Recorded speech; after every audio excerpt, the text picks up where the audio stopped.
Welcome to the 45th lecture in our series. So today I'll start discussing tensors and differential forms on manifolds. So to begin with, let's discuss these concepts for vector spaces, and then we'll move on to manifolds where the underlying vector space will be just the tangent space. So let's let V be a vector space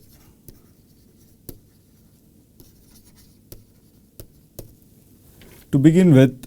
I don't need this to be finite dimensional.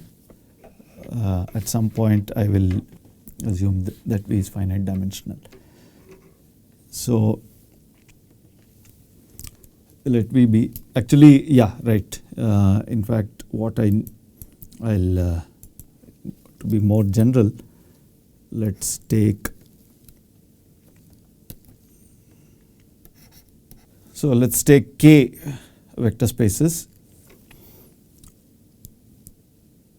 and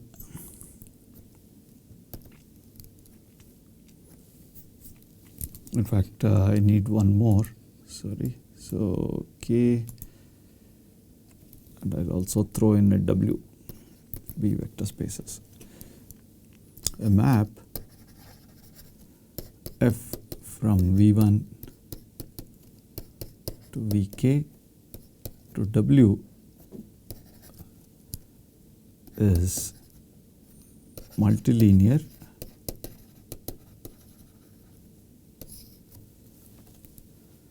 if the following condition holds.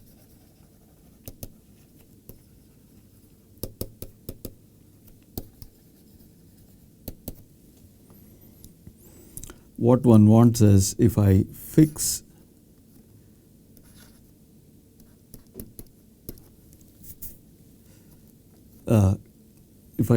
k minus 1, so the input is k minus 1 vectors from different vector spaces. If I fix k minus 1 of these and just consider it as a function of the remaining slot, then it's linear in that remaining slot. So the way I write it is V1 V all the way up to, let's say, Vi minus 1, and then in the ith slot I take alpha x plus beta y, and then again Vi plus 1,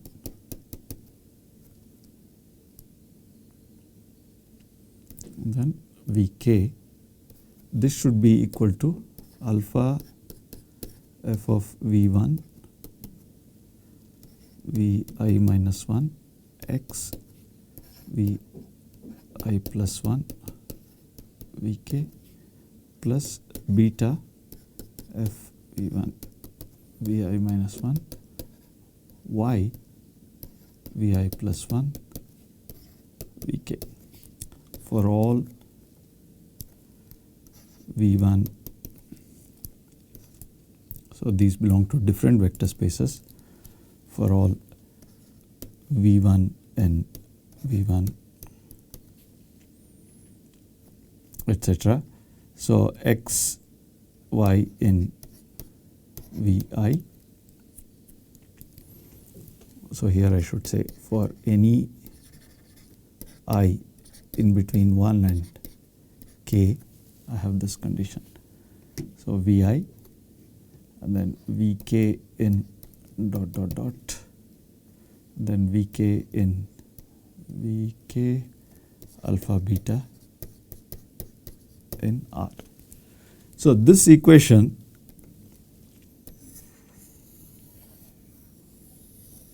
is just saying that if I fix V1 Vi minus 1 Vi plus 1 Vk and take a linear combination of two vectors in some ith slot, then it behaves like a usual linear map, and this should hold true for all the slots.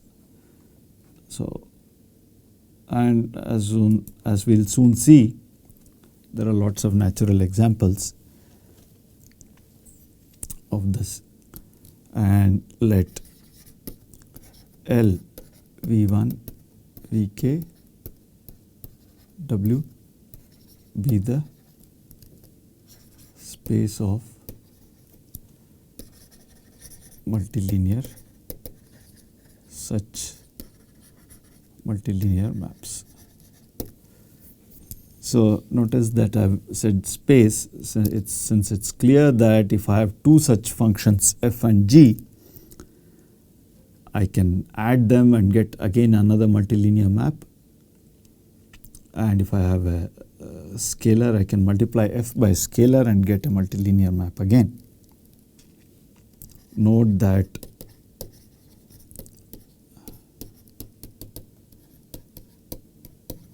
is a vector space.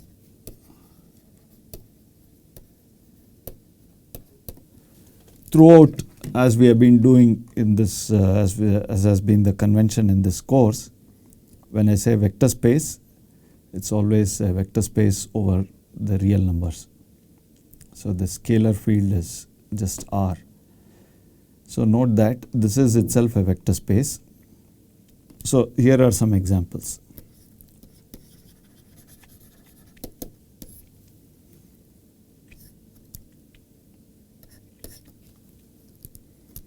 So here I'll look at V2 equals Rn. W is just R. So and my F is going to be F V1 V2 is just the inner product of V1 V2, or the inner product, or the dot product, it's the same thing. So the dot product of V1 V2.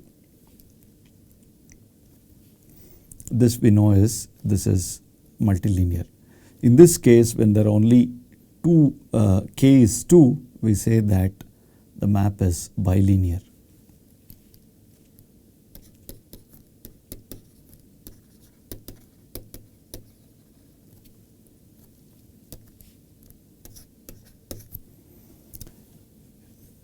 In the second example, for the second example, let's again take V1 equals, well, I don't take an arbitrary Rn. V1 equals V2 equals R3, and W is R3 again. And I define f of V1 V2 to be the cross product of V1 V2. This again is a bilinear map.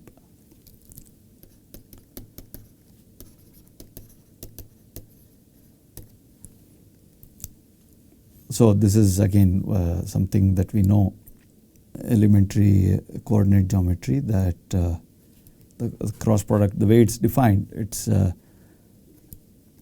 E alpha V plus beta W cross V2 equals alpha V cross V2 plus beta W cross V2, and similarly in the, if I fix the first slot, V1 cross alpha V plus beta W, V1 cross V plus beta V1 cross W.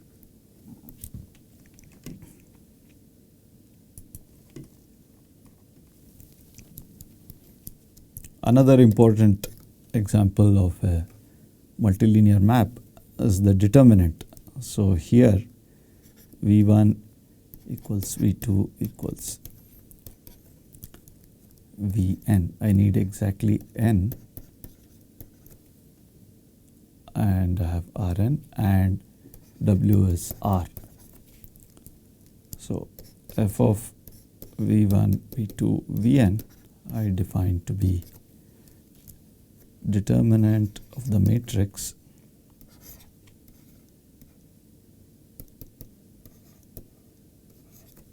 obtained by, so as is the usual convention, each of these vectors Vi can be regarded as column vectors.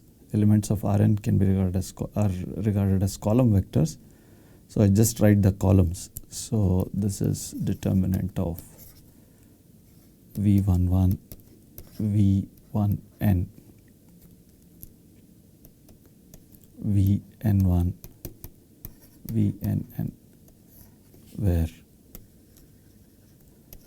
V1 equals V11, V1n, Vn equals, oops, I'll write it in the next page.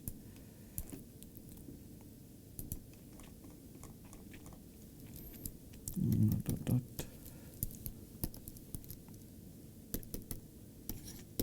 Vn equals Vn1, Vnn.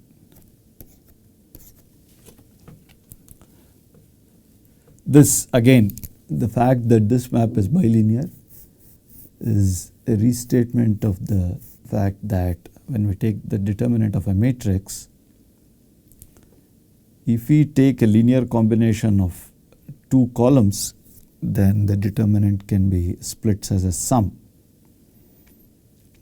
in the appropriate way. And the next example is,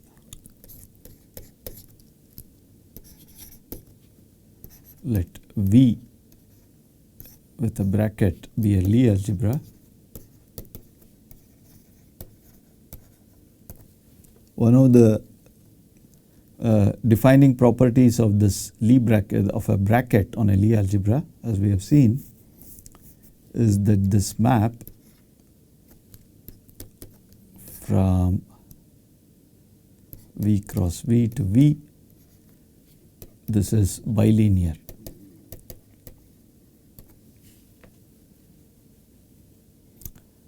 So, and so the here in with our notation, V1 equals V2 equals V, and W is also V, and f of V1 comma V2 is V1 comma, right. So, for instance, this would give an example. Here V can be an infinite dimensional vector space. For example, if V is the space of all vector fields on a smooth manifold, then we have this Lie bracket, and then this that itself is a bilinear map. A trivial and not exactly trivial, but a familiar example of a multilinear map is actually just this would be just a linear map to R, in fact. So, V1 equals V, W equals R. So, in this case, any linear functional, if alpha omega is a linear functional on V, then so a linear functional, i.e. omega from V to R is a linear map,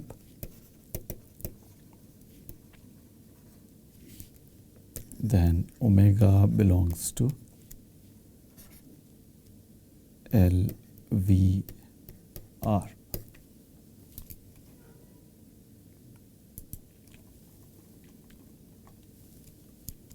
And of course, any linear transformation, this is a special case. More generally, any linear map F from, more generally, if F is any linear map from between two vector spaces, then F belongs to LVW.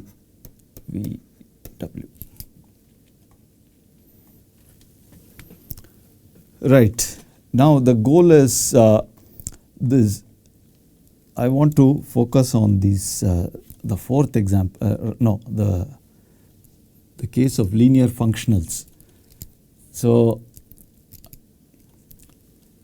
right here at this stage, I should say that this LVR is also denoted by V star, the dual space. the space of all linear functionals is usually denoted by V star. And so what I want to do is I want to use these elements of V star and somehow combine them to get arbitrary multilinear maps. So let's see how that can be done. So here I assume that W is R. So we are looking at multilinear maps with values in R. And let's notice one thing. Note that if I take omega 1, actually maybe instead of omega let me use alpha. If alpha 1, alpha k are elements of the dual space of V, so V is arbitrary. So if I take any k elements of the dual space, then we get an F in L. Actually here I don't even require, okay, that's just a motivating example. I don't even require all of these to be elements of the same dual. I can take different vector spaces as well. But I'll come to that shortly. For now, let's just take k elements of V star. I claim that out of these, using these, I can come up with an element of a multilinear map on V. And this is done in a very easy way as follows. So I define f of V1 comma Vk. So here of course I should specify that k, the number of vector spaces is k as well. So V1 Vk is I just take alpha 1 V1 times alpha 2 V2 alpha k Vk.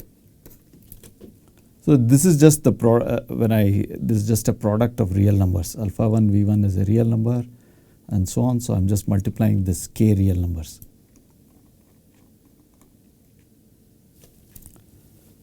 So this is the definition of F.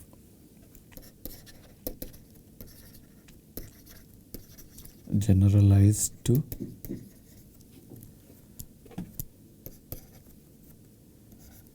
V1 Vk. So k different vector spaces.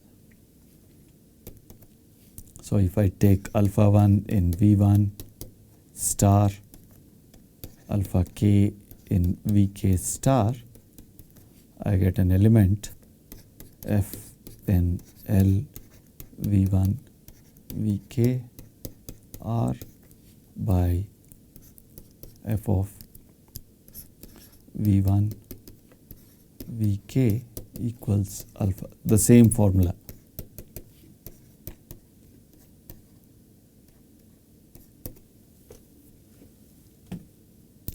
It's an easy exercise to check that in this prescription, this way of defining F is actually multilinear. So, and in fact it's quite straightforward. If I fix, for instance, if I want to check if it's linear in the first slot, I have to fix V2 Vk. When I fix all these V2 all the way up to Vk, I just get a real number here, this product, and it just becomes a function of the function alpha 1 of V1. Well, alpha 1 is by definition a linear map, therefore it would be linear as a function of V1. And the point is, yeah, this we have come up with a way of generating multilinear forms. So out of starting with multilinear maps, oh, I should actually mention one thing. Remark, when W is R, an element of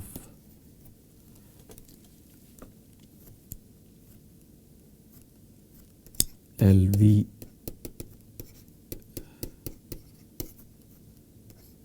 so there are K of these is called a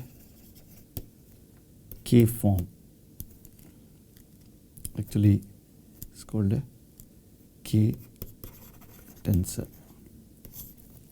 In the special case that K equals 1,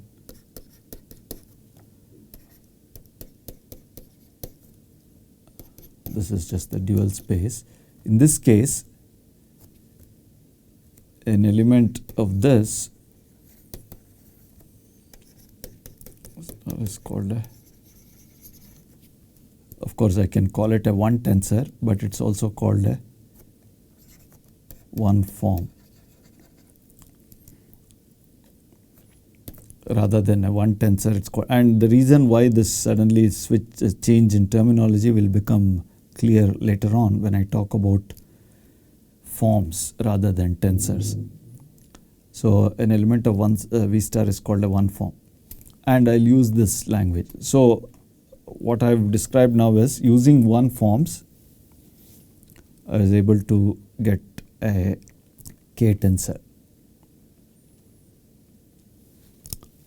In fact, but one can ask if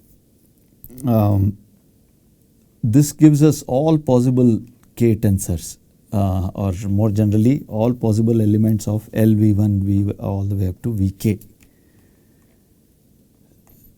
So that is in fact true. So let's do that. Before I move on to that, and this operation is called the tensor product, what I just discussed, the way of obtaining,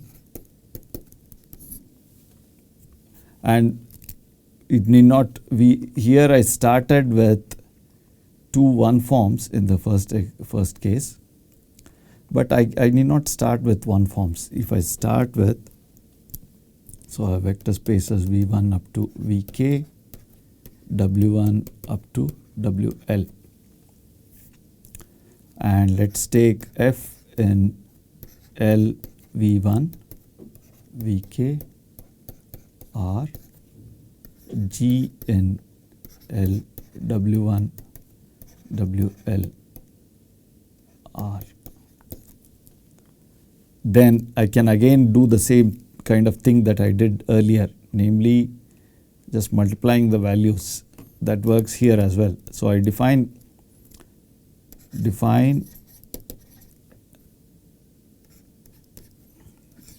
a new multilinear map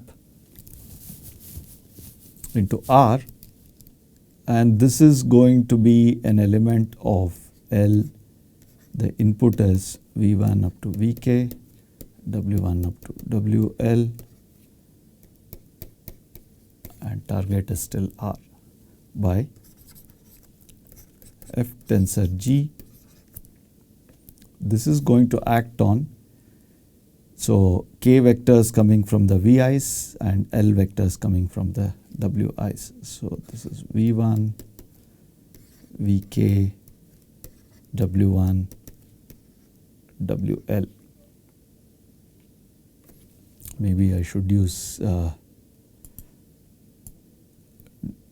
W in the capital W1, WL. This is small w. So define equal to, again as I said, it's just a matter of multiplying F V1 up to Vk. This is a real number since F was an element of this, and then G times W1 up to WL.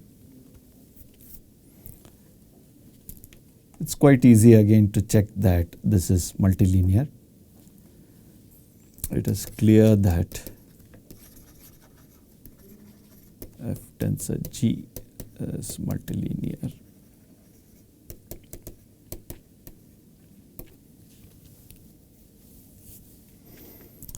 Right. So this is called the tensor product.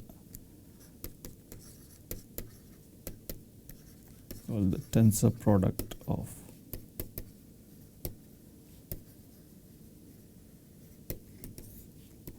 f and g. And let's note one thing which is kind of important, but it's quite easy to prove. Proposition is that this operation, the tensor product operation, is actually is associative. So if I have three things, it becomes a bit cumbersome to write down. So let me just write f tensor g tensor h equals f tensor g tensor h. So here with this notation that I had earlier, f is a multilinear map on a bunch of vector spaces vi and g is on wi. So here we can allow h to be on another set of vector spaces, let's say u1, u2, up, and then this equation holds. So I won't elaborate on this, but let me just remark that this is quite straightforward. So this is immediate from the definition, and the point is that once we have associativity, we don't have to, when we have a multiple tensor product, we don't have to worry about which one we are going to do first. Hence we write, suppose I have here, I just had 3. So if I have a whole bunch of them, let's say f1,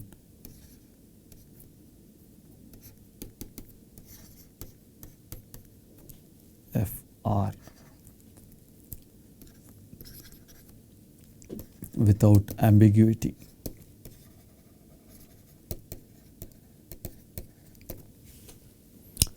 So if I have a multiple tensor product, then I don't have to worry about which one I do first pairwise, because this will tell me that whatever way you put brackets here, it doesn't matter, you get the same answer. And in fact, this finally we are going to not deal with the most general setting of this different vector spaces v1, vk, w1, wl, and so on. We will just stick to the following case. So all the v1 equals vk equals just v, a single vector space v, and similarly all the wi's will also be v, etc. So what we want to do now, here's the main proposition.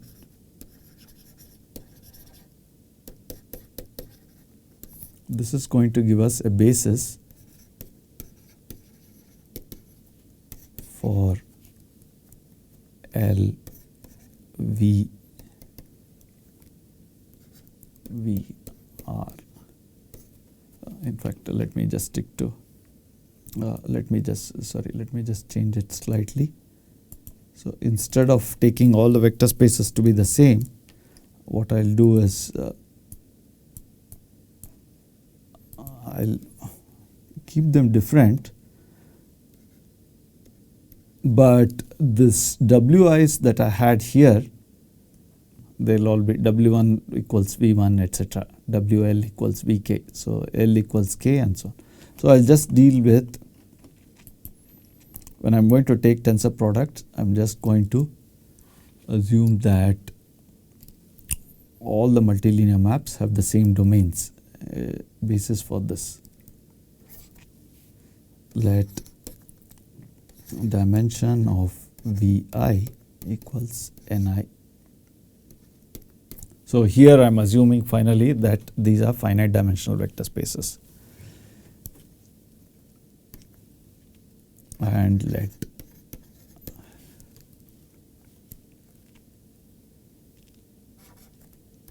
V1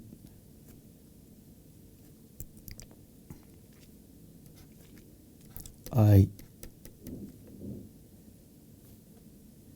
V N I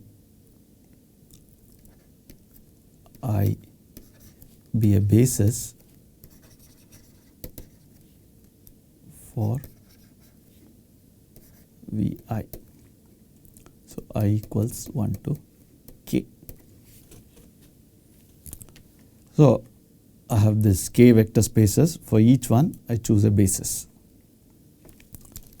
So I keep track of which vector space by the superscript I.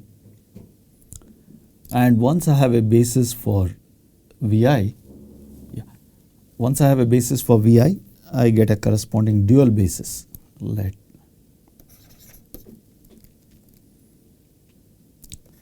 omega 1. Now the I becomes a subscript.